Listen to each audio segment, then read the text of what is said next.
मिलने आई हूँ। और तुम यहाँ किसके साथ आई हो? क्या तुम अपने बॉयफ्रेंड के साथ आई हो? और तुम? बड़े अरसे के बाद मुलाकात हुई। सेल्मा क्लॉडेल। अरे औरुन, क्या तुम इन्हें पहले से जानते हो?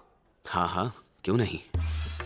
सेल्मा क्लॉडेल एस रैंक पार्टी की लीडर है, जो सिल्वर रैबिट्स की सबसे पावरफुल पार्टी है और यहाँ की सबसे शक्तिशाली जादूगर। इसी की वजह से जादूगर इतने मशहूर हुए हैं और पार्टी में हर मेंबर के अलग अलग स्किल्स होनी चाहिए, ये भी इसी का आइडिया था। अटैकर्स दुश्मनों पर हमला करेंगे, डिफेंडर्स अटैकर्स की मदद करेंगे और सपोर्टर्स इन दोनों की मदद करेंगे। टीम को इन 3 भागों में बांटने का आइडिया इसी का था। इसी विचार ने योद्धाओं की लड़ाई करने के तरीके को हमेशा के लिए बदल दिया। हीरो की पार्टी को भी इसी तरह काम करना था, इसीलिए मैंने तलवारबाजी छोड़कर जादूगरी पर ध्यान दिया। और पिछले महीने की रेड में हमने इसे देखा था। इसी की वजह से ओलिवर और बाकी लोगों ने मुझे निकल जाने के लिए कहा था।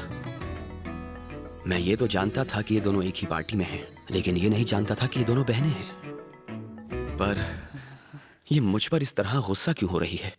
तो तुम मेरी छोटी सी 14 साल की बहन के पीछे पड़े हो? तुम्हारी हिम्मत की तो दाद देनी पड़ेगी। ओह, तो ये बात है। तुम गलत समझ रही हो। मैं इसके साथ यहाँ डिनर करने आया हूँ और मेरे इरादे बिल्कुल नेक है, मैं सच कहता हूँ। क्या? तो तुम्हारा कहने का मतलब है कि सोफिया तुम्हारे लायक नहीं है? क्या बेकार की बातें कर रही है? अरे दीदी रुक जाइए, इसने मेरी जान बचाई, आप इससे ऐसे कैसे बात कर सकती हैं? क्या कहा? तुम्हारी जान बचाई है? ये क्या कह रही हो? क्या तुम डंजन अकेले ही गई थी?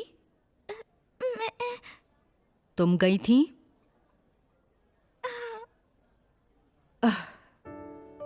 मैंने कहा था ना कि हम वहां परसों को जाने वाले हैं।